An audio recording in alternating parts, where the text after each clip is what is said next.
Autoacoustic emission test or OAE. What is OAE? A quick, painless bedside screening test done to assess hearing in newborns. It detects sounds or echoes produced by the inner ear cochlea when stimulated. Takes only 5 to 10 minutes, done while the baby is sleeping or calm. When is it done? Ideally done before hospital discharge or within first month of life. It is part of the UNHS, which is the Universal Newborn Hearing Screening. A normal result indicates likely normal cochlear or inner ear function. Abnormal or failed test does not confirm hearing loss but means further testing is needed.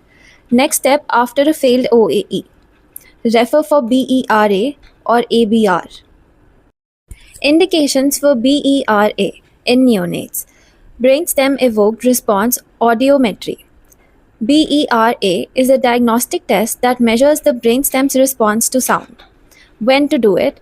After a failed OAE, twice, repeated after 2 to 3 weeks, high risk neonates, even if OAE is normal, NICU stay for more than 5 days, use of ototoxic drugs like gentamicin furosemide, birth asphyxia, low Apgar or resuscitation, hyperbilirubinemia, requiring exchange transfusion, craniofacial anomalies, family history of congenital deafness, congenital infections like TORCH, CMV, prematurity that is less than 32 weeks or less than 1500 gram, clinical suspicion of hearing loss or babies not meeting language milestones.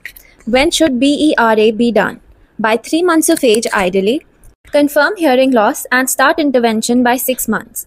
The goal is early detection, which leads to early intervention, better speech, language, and developmental outcomes. Thank you and follow for more.